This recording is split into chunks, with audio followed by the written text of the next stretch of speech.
we are going to sing stanzas 5 and 6 of Luther's great hymn, Dear Christians, One and All Rejoice.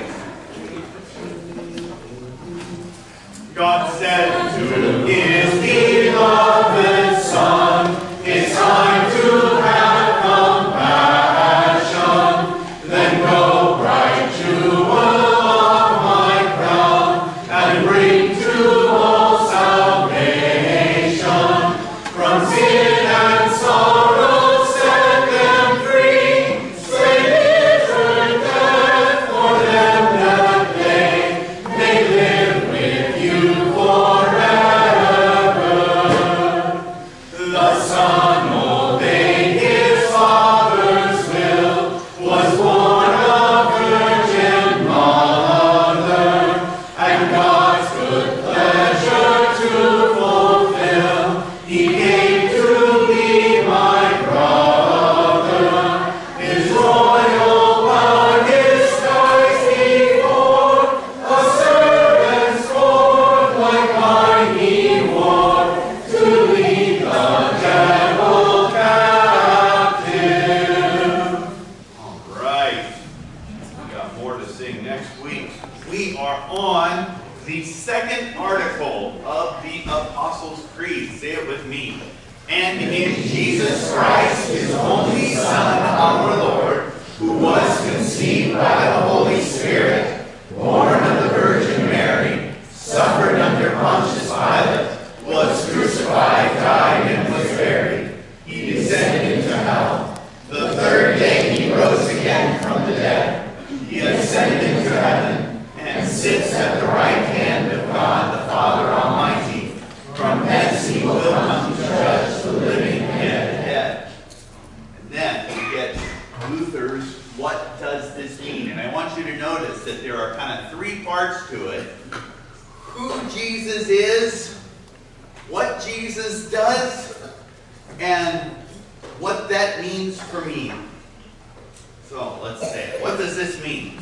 I believe that Jesus Christ, true God, begotten of the Father from eternity, and also true man, born of the Virgin Mary, is my Lord, who has redeemed me, a lost and condemned person, purchased and won me from all sins, from death, and from the power of the devil, not with gold or silver, but with his holy precious blood, and with his innocent suffering and death, that I may be his own, and live under him in his kingdom, and serve him in everlasting righteousness, innocence, and blessedness, just as he is risen from the dead, lives and reigns to all eternity.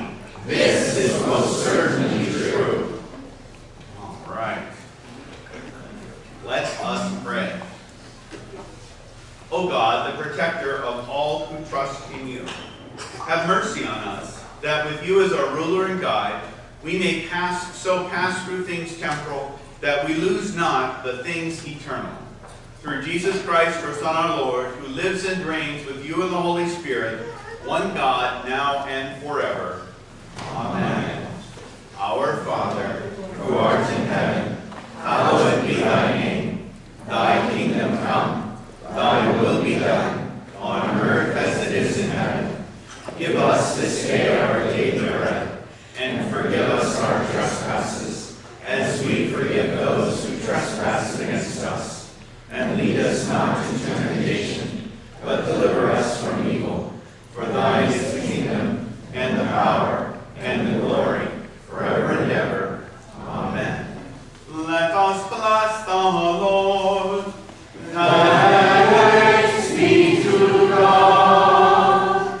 The Almighty and merciful Lord, the Father, the Son, and the Holy Spirit, bless and preserve you. Amen.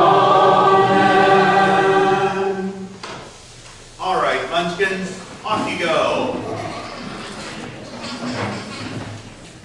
All right, gang. So we are continuing our discussion of the Reformation, and today we are going to talk specifically about the Reformation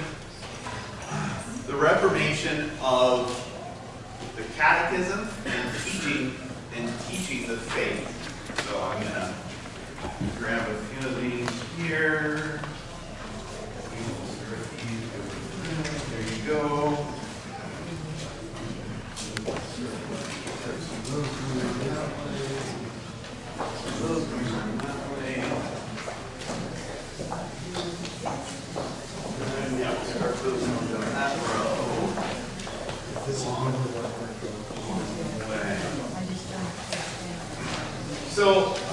So you guys have kind of been getting a little bit of the timeline. Before I get too far into it, I do have to say welcome to our dear friends David and Laura. Hello, David and Laura. Always great to have you guys here. We have been kind of focusing a little bit on the early Reformation and the events surrounding the 95 Theses, and so what I want to do is put this a little bit into context. One of the things that I've talked about the last couple of weeks especially has been that the Reformation was above all a pastoral Reformation. That is, it had to do with what does it mean to be the church? What does it mean to be and have pastors? What do pastors do? How does this stuff fit into the daily life of people? And so we have on the one hand kind of the academic discussion that Luther sort of begins or re-begins with the 95 Theses, and then you have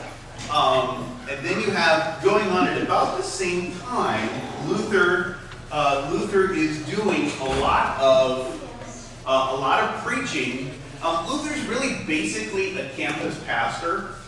That's probably as close a parallel as we could get. He's a professor, but he preaches nearly every day at the University of Wittenberg, and so he is really very attuned to this daily conversation that is going on with the students and with everyone in the community about what does it mean to be saved, what does it mean to be a Christian. So he preaches a series on the Ten Commandments in 1516.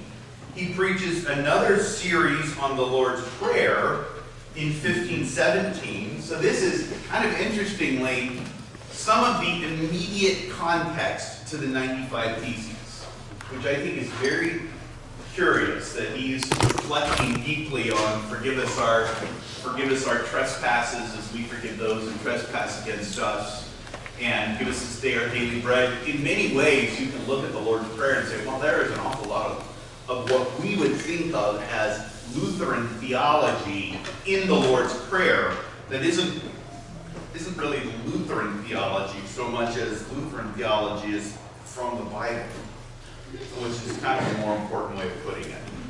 So we get that in 1517. In 1525, Luther asks two friends. This guy, Agricola, is that's kind of a cool hat. You could use a hat like that, maybe.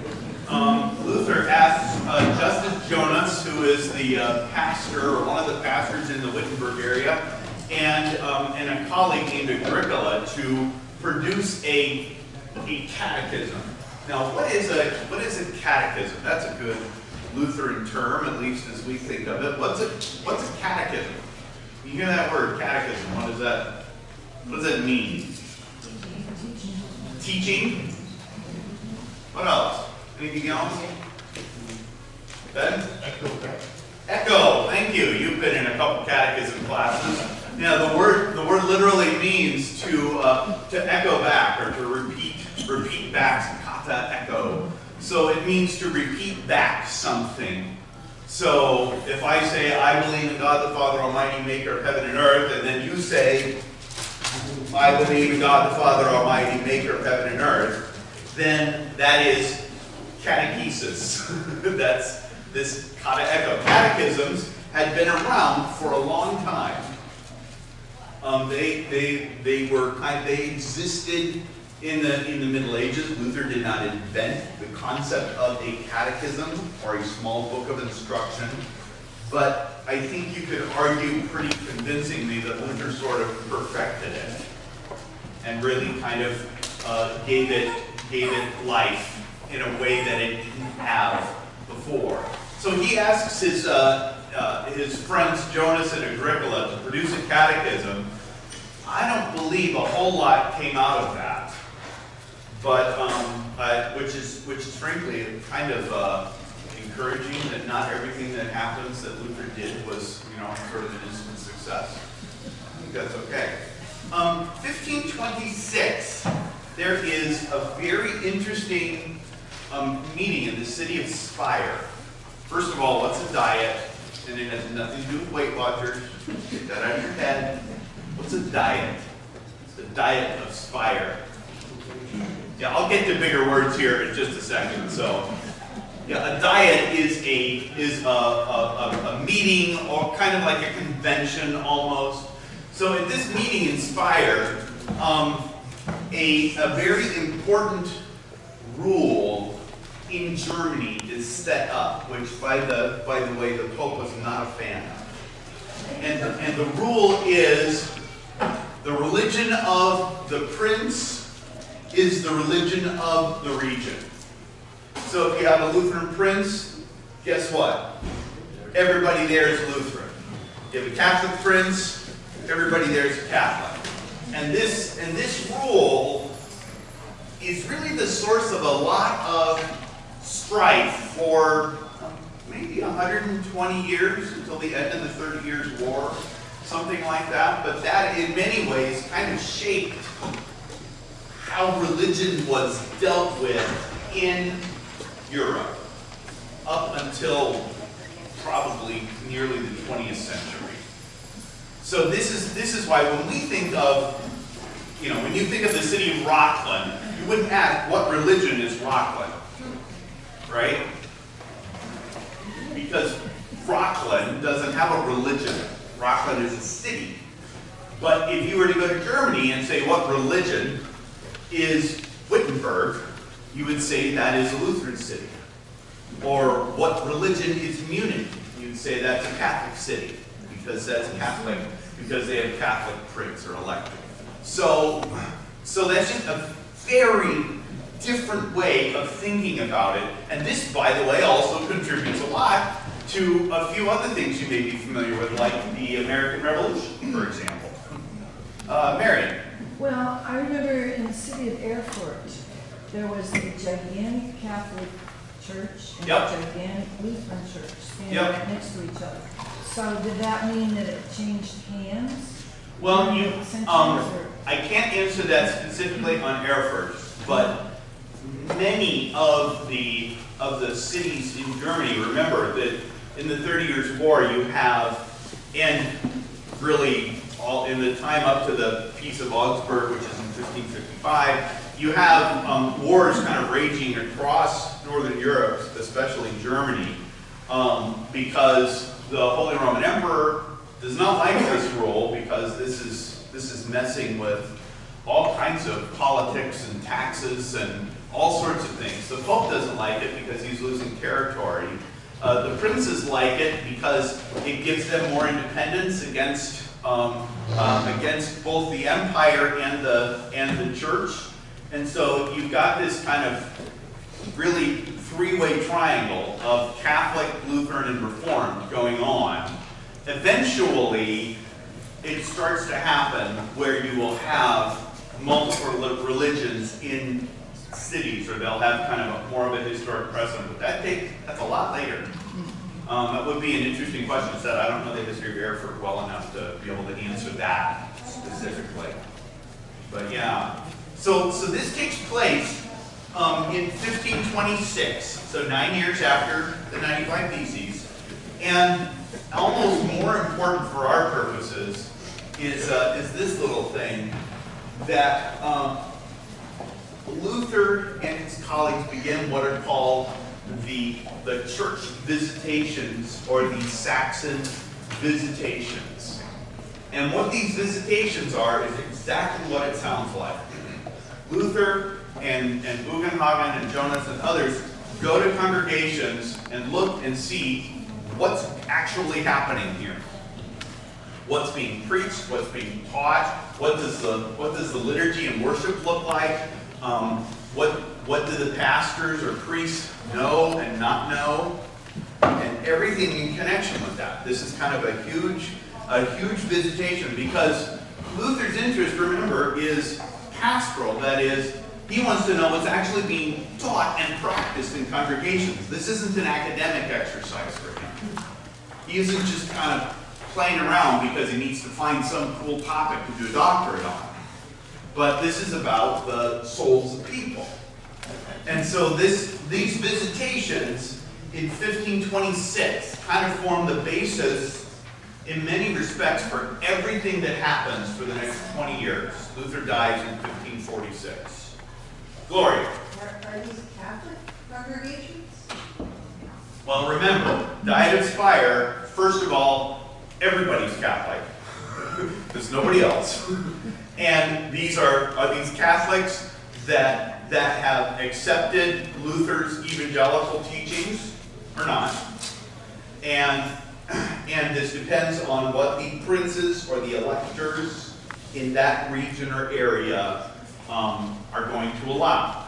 Because Luther had this series of protectors in Saxony, which is where Wittenberg is, and where Wittenberg University is, then that, we would call it a region, states, that area is called evangelical. But that's actually what before Lutherans were called Lutherans, they were called evangelisch, evangelical, gospel-y, something like that. That term was later hijacked by others. But that's actually, this is why I'm going to guess that the actual official title of Holy Cross is Holy Cross Evangelical Lutheran Church. And that's why that evangelical is in there, is because that's the kind of the original term for what Lutherans are called. Okay? Yes, Dennis. Didn't at this point in Europe there was a lot of movement of people from one princedom to another because their prince would become a Catholic and he would die, and then all of a sudden he would become a Lutheran? Yep, there's all kinds of movement going on. You have people coming from all over Europe and England to study in Wittenberg with Luther and Melanchthon and with these others. And so there is a lot of movement and interest that's happening throughout Europe. So you get kind of these pockets of teaching that are going all over the place. And which is a much bigger story, but to look very, very specifically at kind of Wittenberg and Saxony, then you really get a sense of, all right, so how did Luther see this evangelical teaching going out, and then where did it lead? Okay? Then, 1527, he has set up what are called the Visitation Articles. That is kind of a guideline for what are we looking for and why are we doing it. So these are called the Saxon Visitation Articles. 1527, and in 1527, Wittenberg is struck with the plague and apparently Halloween. At least it looks like it. This is a typical doctor's garb during the plague. I am not making this up.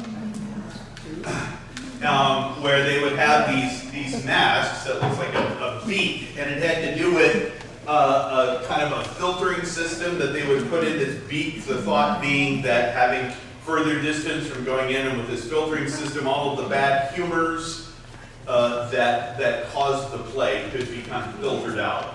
So, yeah, it's really quite something. If we have time, which I find oh so unlikely, if we have time, there is one of these masks on display at the University of Minneapolis. You remember those little little short videos that I showed a couple weeks ago from Harrison. There's one with one of these masks. It's really quite a riot.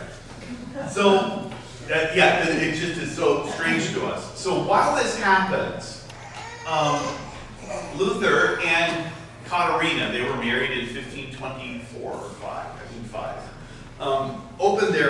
turned their home into a hospital. Remember, their home is the Augustinian monastery in Wittenberg. And so they and, hundreds of their sick friends all gather around their house.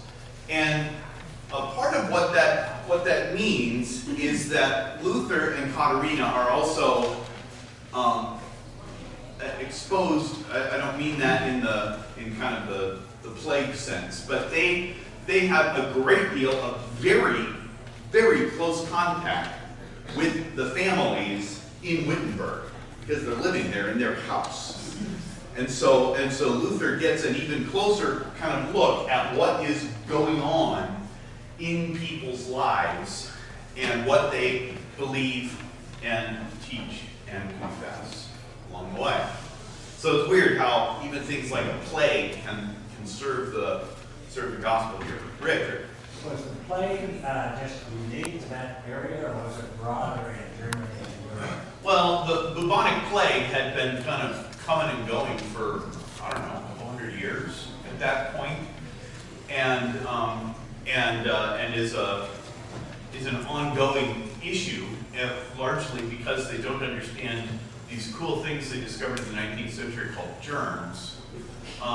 There was, that things like clean water and sanitation and stuff all come a couple hundred years later. So, right, washing your hands, doing all sorts of things come later. And so, when the plague would hit an area, all of what little services they had would often cease, which would basically make the whole place. It's just almost literally a cesspool for where the plague is going to grow and spread. So it is honestly a miracle that Luther and Katarina survive after having their house be a hospital for a time. That would be a completely different story to the Reformation if they had died of the plague in 1527.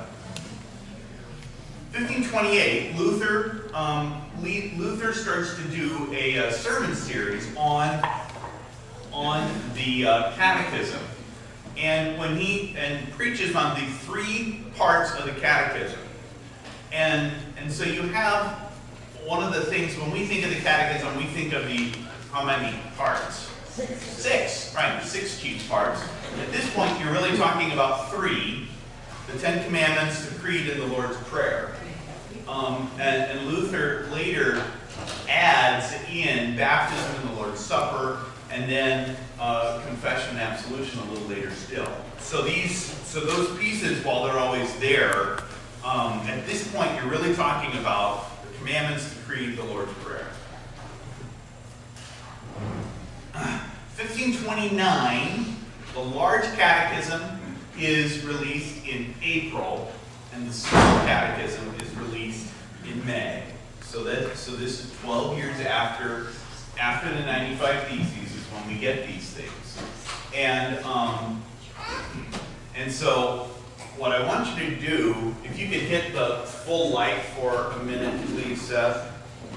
Hit the whole light so people can actually see. This is Luther's introduction to the small catechism. That is in the introduction to every small catechism that you get. One of the interesting things of how Luther conceives this working is, notice right off the bat, who is it addressed to? All faithful and godly pastors and preachers. So it's first of all addressed to the pastors and preachers, and that they in turn are to give it to the families. Because every one of the sections in the small catechism starts with, as the head of the household should teach in a simple way to his family. So there's this sense for Luther that there has to be a reformation of pastors and pastoral care, so that there can be a reformation of the church and the family.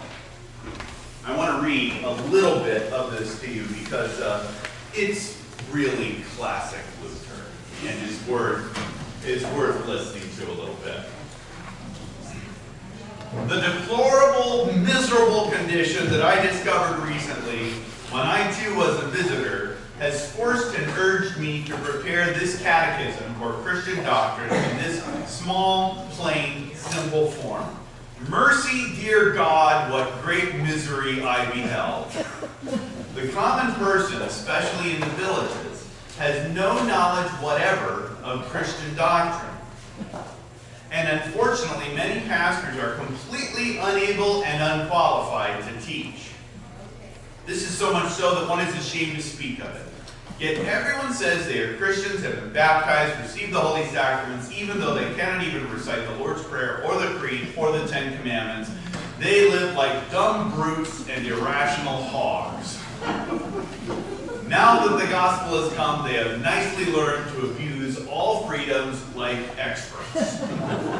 and this becomes Luther's mantra, for lack of a better term, really for the rest of his life, that the gospel has made us Germans lazy and has made it so that we don't actually listen or learn or anything.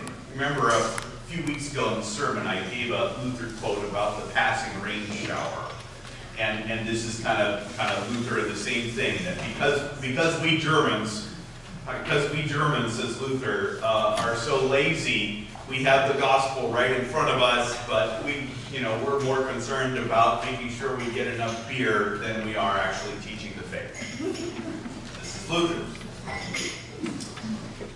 O bishops, what answer will you ever give to Christ for having so shamefully neglected the people and never for a moment fulfilled your office?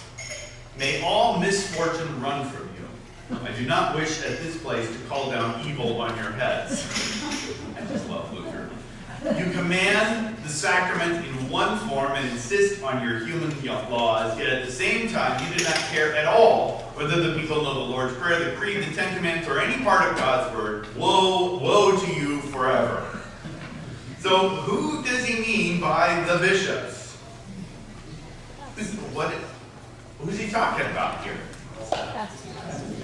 Yeah, he's talking first of all about pastors, but he is specifically talking about these pastors that oversee the cities and an area. So he's saying that the pastors whose job it is to oversee and take care of all of the congregations in their diocese and their area have a greater responsibility to teach who? The priests, the pastors that are under their authority and their responsibility. And so he puts the responsibility very squarely on them as the ones that have utterly neglected their duty. Therefore, I beg you all, for God's sake, my dear sirs and brethren, or pastors or preachers, devote yourselves heartily to your office. Have pity on the people who are entrusted to you, and help us teach the catechism to the people, and especially to the young. Let those of you who cannot do better take these tables and forms and impress them word for word on the people as follows. Okay, so Luther, after going through this visitation process, essentially says to them, this is such a mess, nobody knows anything, and what they know is probably wrong. We are going to start over. And we are going to get back to the absolute basics, the simplest form of what does it mean to be a Christian, and teach that. And then we will see where things go from there. This is really very simply how the Reformation actually stuck, is that this was passed on and delivered so that families could actually kind of grab hold of this and have something to give forward. This is why the small catechism came to be known as the layman's Bible. Not because the layman didn't have the Bible or couldn't get a Bible, but because it was a simple summary of the Christian faith in words and language that were easy to understand. Ben. Was this after you Excuse me. Yeah, this is... Does anybody not have this? Yeah, please. Nobody seems to know where it should go. All right. I think that it went up and back and around a couple times, so go back there. No problem.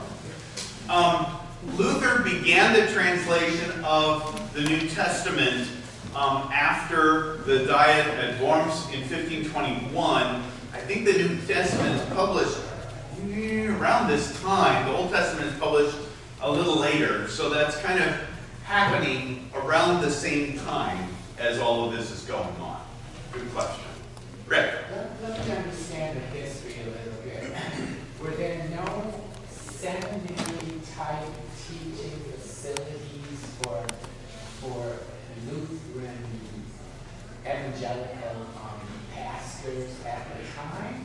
Well, remember, there's no such thing as Lutheran or evangelical yet. Okay. Everybody, no, but I understand what you're saying.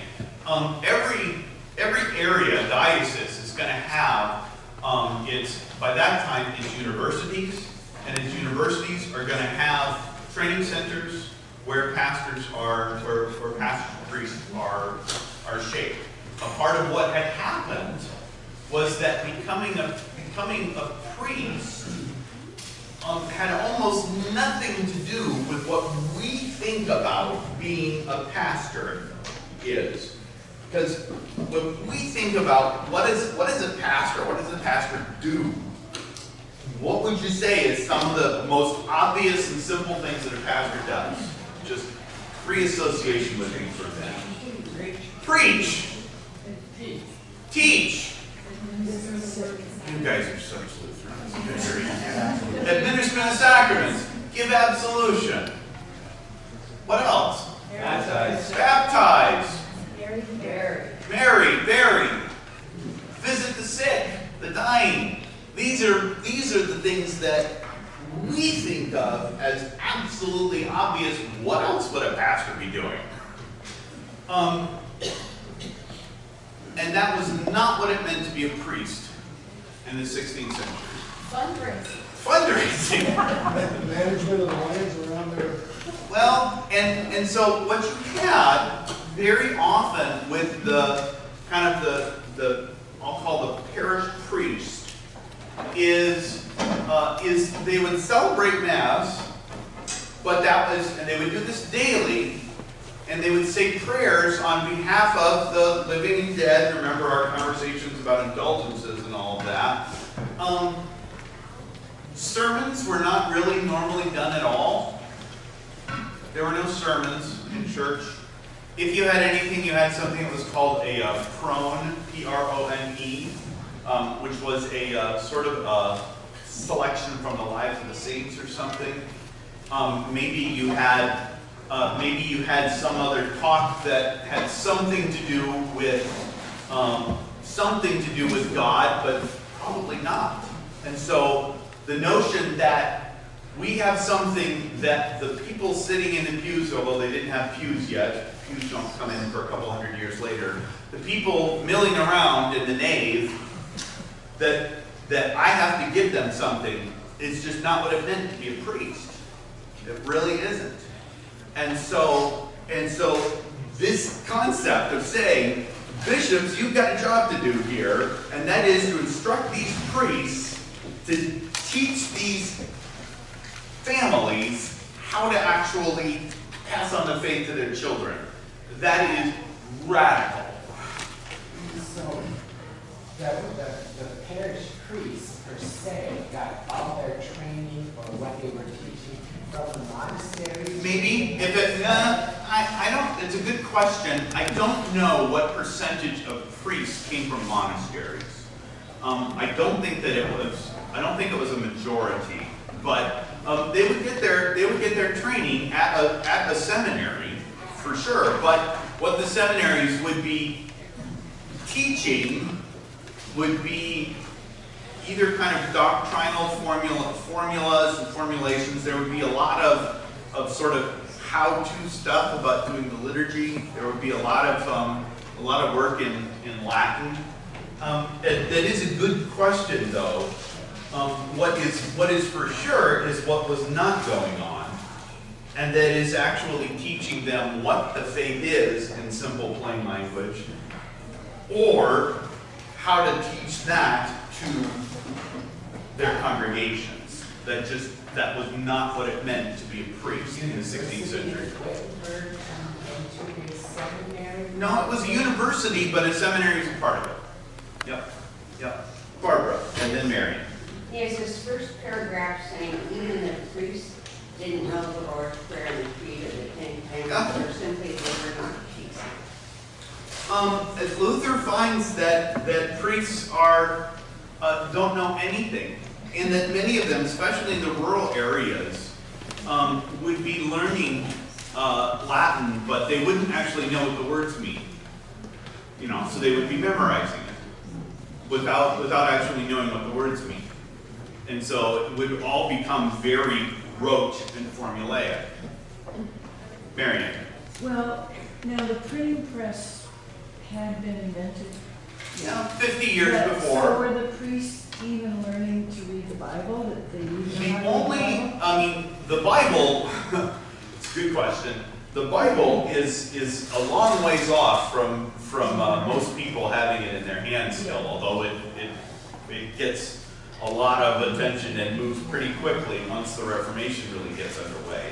Because the printing press is really invented in 1453, but it doesn't really get any kind of real life or movement until the Reformation. Because why would I want a Bible? Yeah. I mean, that's kind of the question. Until you actually think that the Bible has something to say, big deal. That's just not that important. So yeah, and that's kind of the miracle of the Reformation. It's all these things happening, all within this 50-year period, putting it together. Yeah. Other questions? Yes. At what point Luther spent an enormous amount of time translating it into German? Yeah, and that had started in 1521 and really continues until, I'm going to say, the mid-1530s. He finishes the Old Testament, something like that. The New Testament was done by then, I'm pretty sure. Yeah. Laura. In the introduction here, I like how he says, if you can't do any better than this, Right. at least do this. At least do this. And, this is a floor, Right. not a ceiling. Yes, exactly. This is the floor, not the ceiling. This is the absolute base upon which everything else is built. Is commandments, creed, Lord's Prayer. That is the foundation level, and that's kind of what gets going. Now Luther goes on and talks a little bit about how to do this, and this is something that I would argue even today we wrestle with a little bit. In the first place, let the preacher above all be careful to avoid many versions or various texts and forms of the Ten Commandments, the Lord's Prayer, the Creed, the Sacraments, and such.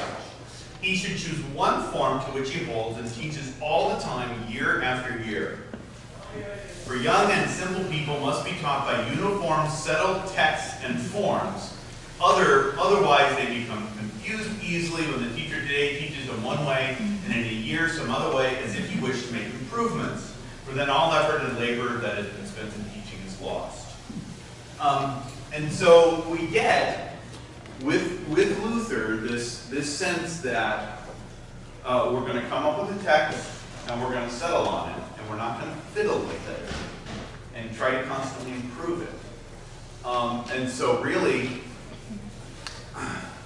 I can think the 20th century probably had the most change in catechism language that any of us, that has probably been. Yeah, Pastor. Well, let's see. We were shifting from the RSV to the NIV. Yep. When this church started, and Martin Mueller was saying it's so confusing because he learned it in King James. Yep.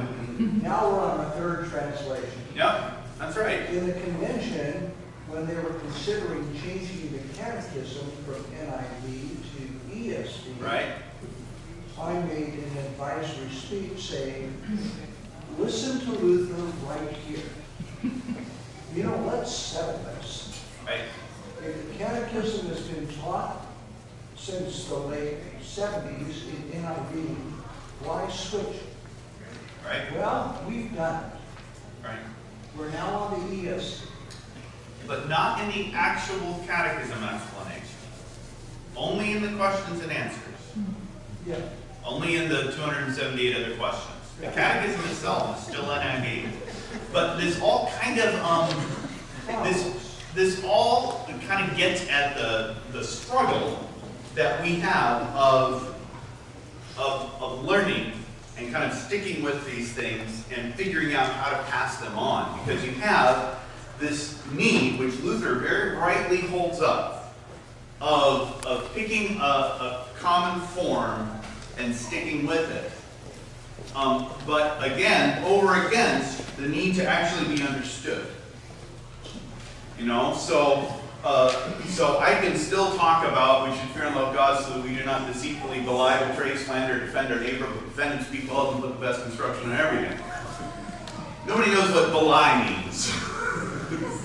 and so for 35 years I've been working on relearning the catechism after learning it on the 43 catechism. But that is a real tension. That and I don't think that Luther could have predicted the speed at which language has changed. With Luther's translation of the Bible and with the Catechism, Luther kind of was the inventor of modern German. So that really for 450 plus years, that language was pretty set. The amount of movement and change in German was not that much over that whole 450-year time period. There's been more change in every language, not just German, in every language in the last 50 years, probably than there had been in the entire history of the world prior to it. So I think that that's one of the struggles that we kind of have as a church and as congregations, is kind of wrestling with that in Bible translations and hymn translations and all of these things. So, yeah, Barbara. This isn't a catechism, but parts of the catechism. I've been in churches before, and maybe you have too, where for some reason they felt like they needed to rewrite the creed, Sure. rewrite the confession of sins, and as a result, the confession of sins is watered down to the point that it's saying, right, almost like saying, I haven't sinned, but I sort of made mistakes or bad decisions. right. And the creed becomes amorphous. You're not really sure what it's saying, and I don't know why they felt the need to change it. That's good. And I resonate with your concern there, Barbara. And I think that we get in Luther's introduction to the Catechism here the sense that whenever we do things in church in terms of change of liturgy, change of scripture translation, change of catechism, all these things, we kind of have to ask the fundamental question of why are we doing it? What is its purpose? Is this and is that change going to be helpful in the long run? What Luther faces in the 16th century is a period where basically no one knows anything. And so he says, okay, well, we're just going to start over. and notice here in this one here is I kind of like choose whatever form you please and hold to it. So he's not even that concerned that arguing about this or that word. The point is to pick something and stick with it so that there is a consistency in teaching and learning. Does that make sense? Now, this one's nice. Nice catechism talk for Luther. Those who are unwilling to learn the catechism should be told that they deny Christ and are not Christians. They should not be admitted to the sacrament, accepted as sponsors of baptism, or practice any part of Christian freedom. They should simply be turned back to the Pope and his officials, indeed to the devil himself. Furthermore, their parents and employers should refuse them food and drink, notify them that the prince will drive such rude people from the country. I love Luther.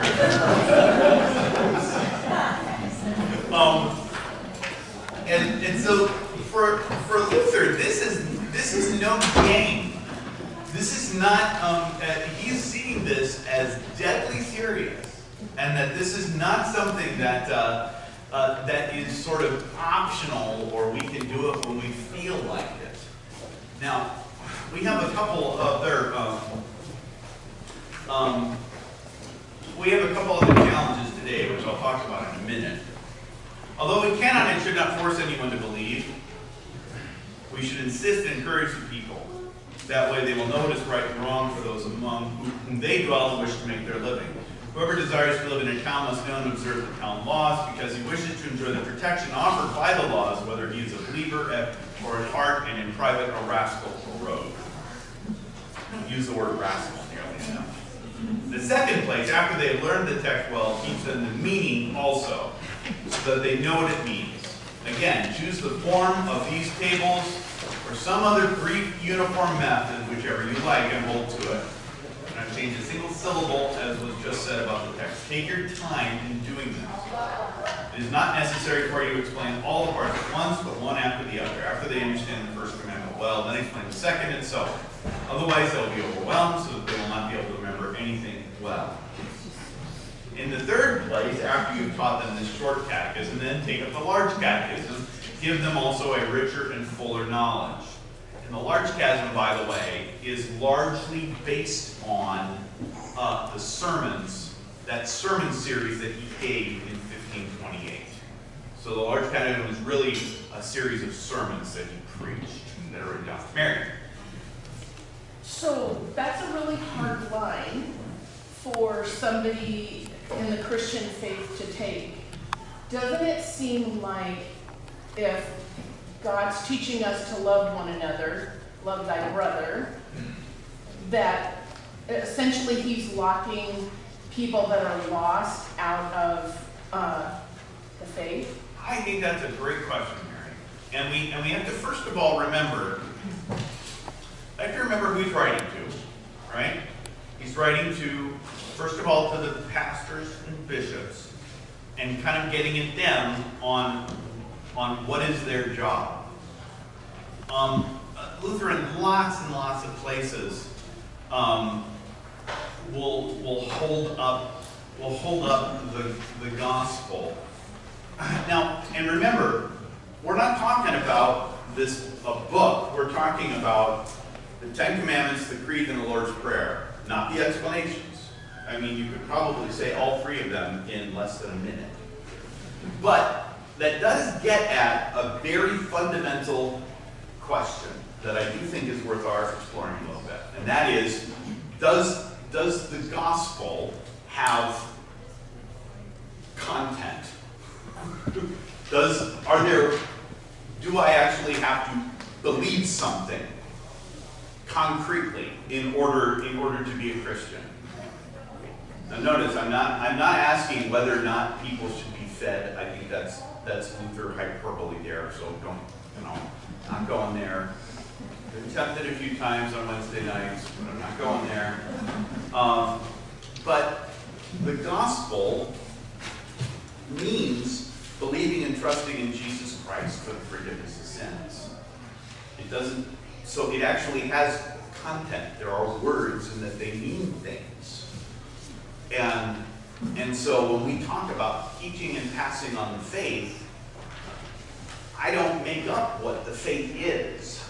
I can't make up what what God's law is, that comes from God and not from me. And so that's kind of in my mind, that's the underlying issue. And we can talk about sort of degrees, but the basic fact is that being a Christian doesn't mean actually believing something. It doesn't mean, being a Christian does not mean being nice. Lots of people that are nice. That is not the same as being a Christian. Pastor. And love is not always nice. What do you mean? Love means that you also discipline. Yeah, it's And true. when you do loving discipline with someone, they're going to rebel and say you're unloving. Right. Right. But it is part of a whole to truly love, to truly care about people, in this context, learning the Ten Commandments, the Creed, the Lord's Prayer. If they don't have the basics, if they don't believe the content, they've already made a choice. Sure. Luther's just saying the consequence. Sure. Assign them to the Pope and to the devil.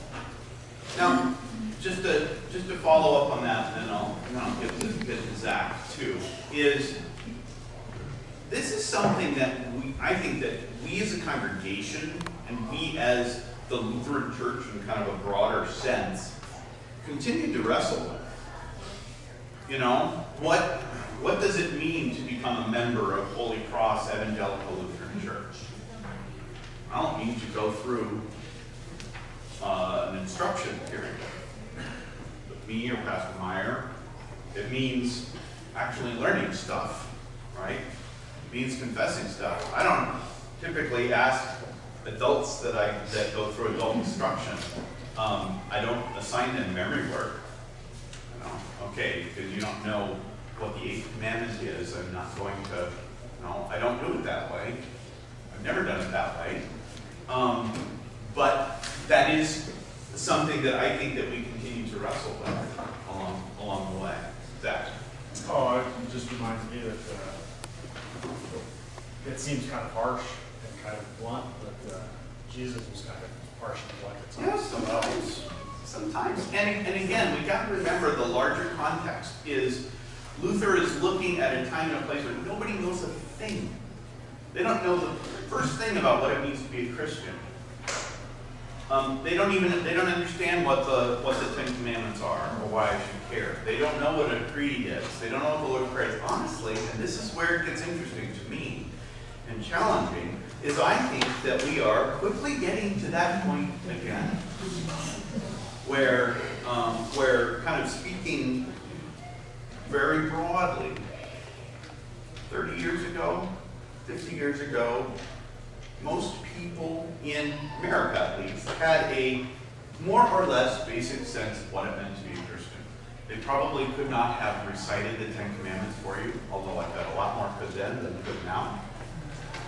Or the Creed or the Lord's Prayer. Certainly the Lord's Prayer. But that is kind of disappearing, don't you think? And so that kind of forces us to ask these questions of, okay, so how do we start over? Because this is also not the 16th century. I don't know if you knew that. and what's more, and this really is kind of a rabbit trail. People learn differently today than they did in the 16th century. One of the things that Luther was finding, which is very interesting, if you look at Luther's original small catechism, those kind of early publications, over and over again, I've just grabbed a few of these woodcuts from the editions of the catechism that were within 20 or 30 years of Luther.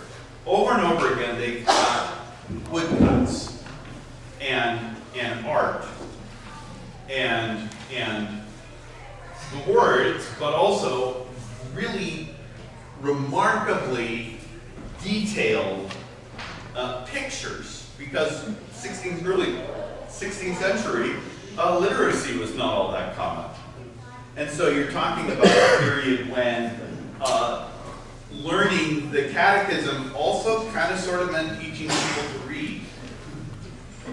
And so the rise of literacy goes right along with the Reformation. Today, we're in a culture and in a society where everyone can read, but less and less people do. And where we are more and more used to communicating not with words and logical ideas and sentences, but with emoji and pictures and memes and all sorts of things, so that kind of Luther's nice sort of left-right, very straight, I dare say very German way of doing it becomes weirder and weirder and weirder in our society. So that by the time we get to our starting catechesis, this is a part of why, by the way, I pushed since the day I got here with making and thinking about our catechesis as starting younger and younger and younger, is that you start in 7th grade with, okay, here's Luther's small catechism, get cracking. And they are probably 10 or 12 years past being able to sort of pick up with that very linear left to right approach to it. And there is no kind of great simple answer to that.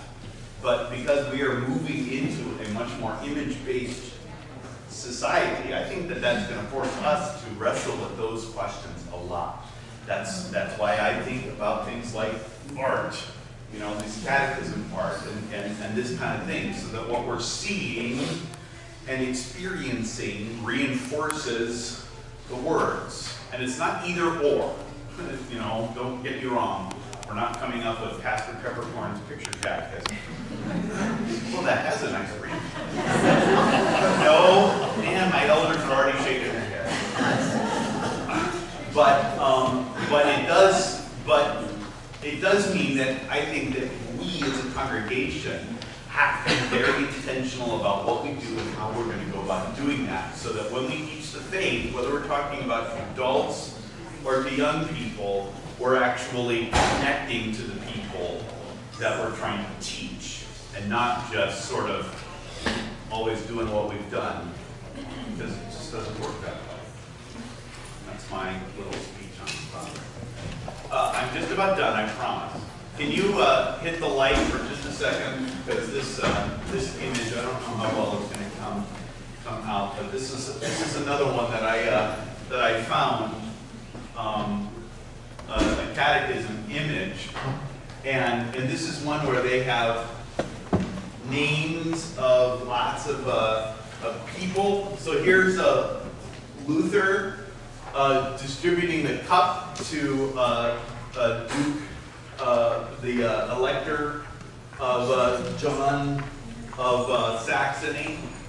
And one of the things that had happened in the Reformation was the restoration of giving the cup, giving the wine to the laity. Here's John Huss giving the host to Duke Frederick. You know, Huss, of course, is dead for 100 years at this point. So this is not meant as a literal depiction, but kind of has this picture. So here you have a cross at the top, and the blood of Christ coming down into this fountain. I am the vine, you are the branches, kind of making this chalice, which I think is pretty amazing. Over here in the corner, you've got Luther hearing confession from John Frederick. So this is the kind of thing that they would do in art, where they would tie these names and places and figures to these theological events and kind of put them together into one place, which is, I find quite remarkable. This is Lucas Cranach in 1550, so this is after Luther's death. You can hit the leg again, please, either one or both of them. I will try to wrap up this and some other pieces on this next week, but I hope that gave you enough to think on. You can read the rest of Luther's introduction in your time. I hope you find it beneficial. Let's close with the benediction. The grace of our Lord Jesus Christ and the love of God and the communion of the Holy Spirit be with you all. Amen. Thanks, everyone. I've got a couple more copies up here if someone didn't get one. And I